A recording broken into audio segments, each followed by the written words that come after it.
Oke bro, balik lagi bersama gua ya. Oke, terakhir kita telah mencoba Angular ya. Nah, mari kita masuk lebih dalam ya. Jadi pertama kita masuk ke projectnya. Nah, gua waktu gua sekarang bikin sama persis kayak kemarin ya, cuma gua bikin di folder baru. Ya, tinggal ketik aja code titik ya. Biar kita masuk buka Visual Studio Code. Ya. Oke.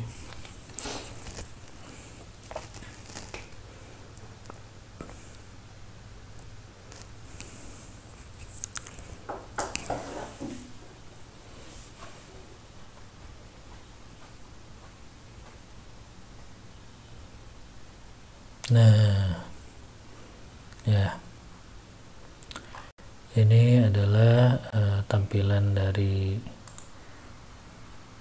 project Angular ya kita ya, seperti ini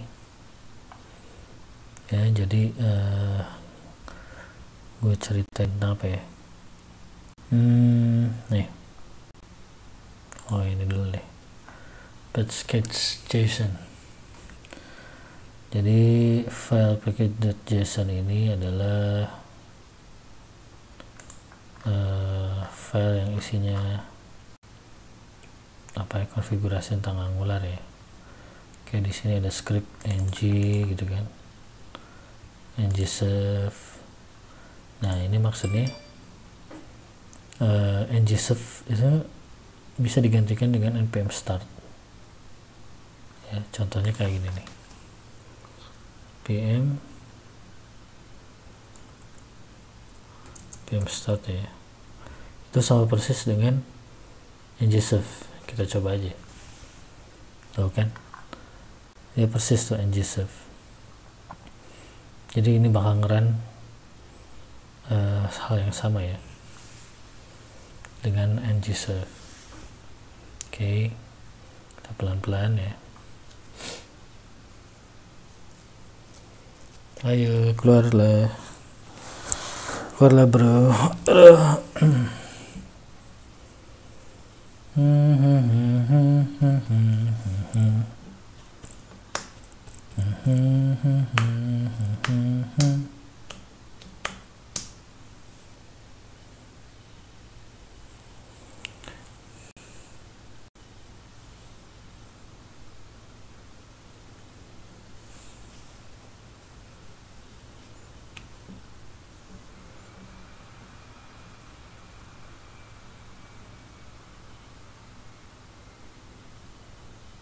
Keluar dalam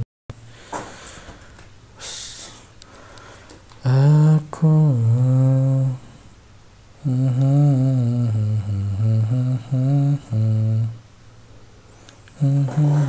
Nah, itu kan masuknya di localhost 4200 ya.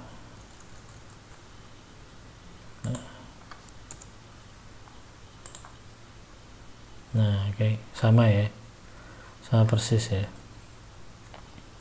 Oke, jadi ini juga ng-build sama ya, sama dengan npm build. Oke, ini gua keluar aja ya, Ctrl C ya kalau mau keluar. Nah,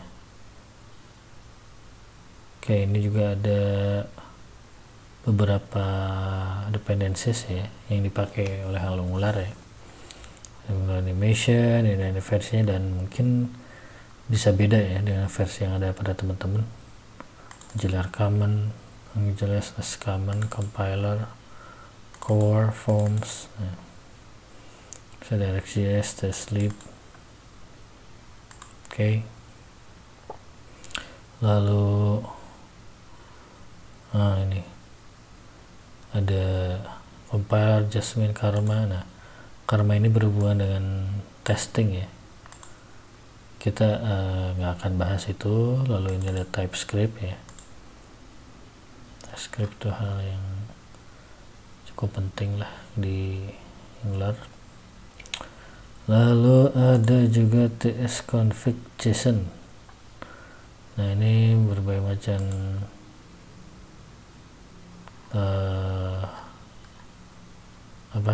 konfigurasi ya.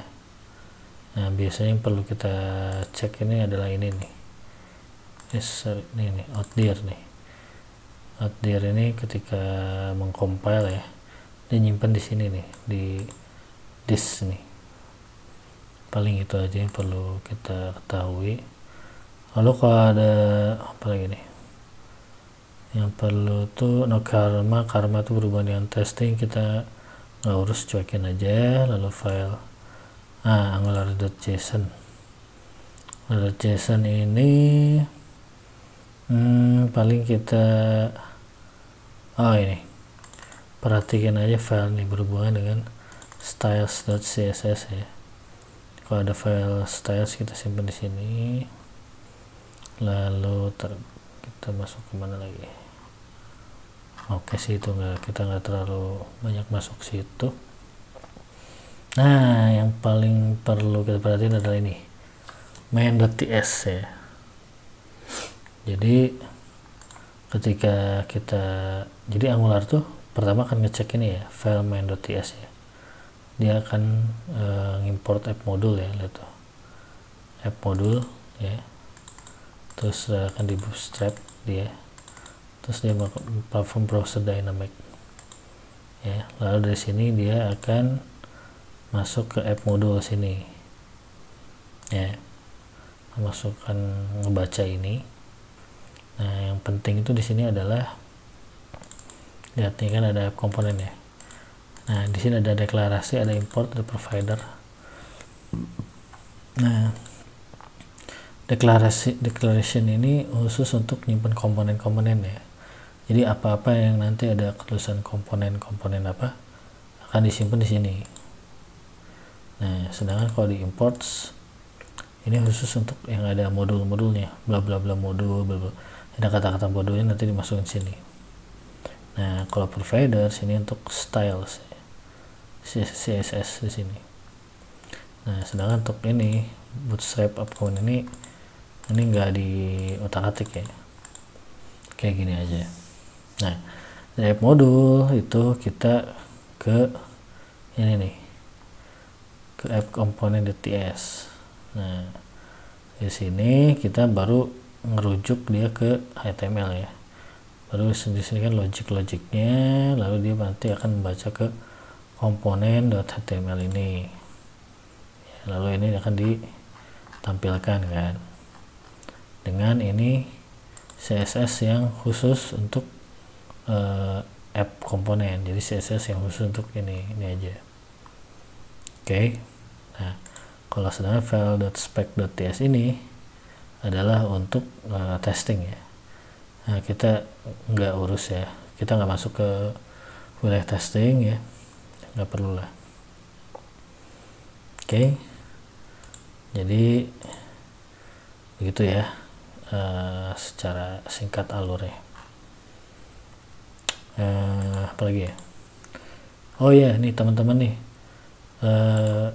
supaya bisa nih kan nih, supaya teman-teman bisa main VS Code nya bagus ya, itu disaranin ini install extension ini Emmet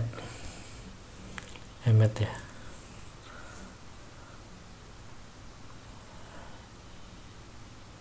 Nah ini nih kalau bisa teman-teman install ya Material Emmet ini. Buat apa? Buat biar bisa kayak gini nih. Kalau nih, jadi kalau teman-teman udah install itu ya, jadi teman-teman bisa ngetik lebih cepat ya. Misalnya heading 1 ya, ini tinggal ngetik heading 1 doang, lalu tinggal ketik tab. Nah ini cepet ya kayak gini. Atau kalau misalnya hal yang lain, misalnya hal satu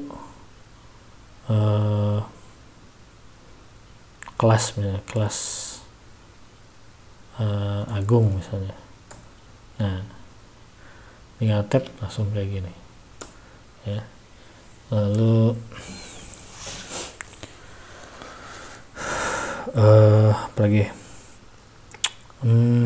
div juga bisa, div dengan ID tertentu ya, misalnya ID-nya Agung, bisa juga kayak gini ya. Lalu bisa juga langsung kelas, bisa dot ya, dot Agung bisa tuh kan, itu bisa default ya. Atau misalnya hash Agung bisa juga kan. Nah, lalu bisa juga ini kalau teman-teman mau nulis apa namanya, teks dummy ya, biasanya kan lorem nih. Nah kalau lorem doang nih dia segini kan, nih nggak tahu nih ada berapa banyak. Nah ini bisa teman-teman misalnya kalau pengen loremnya 20 kata doang ya, tinggal kayak gini aja, lorem 20 tab ya kan. Lalu apa lagi ya,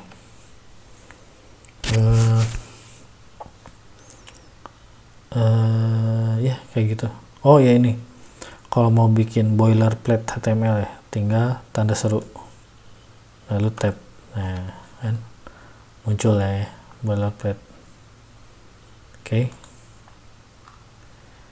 Ya jadi sekian ya, cukup dulu perkenalan dengan Angular, semoga ada manfaatnya ya bro.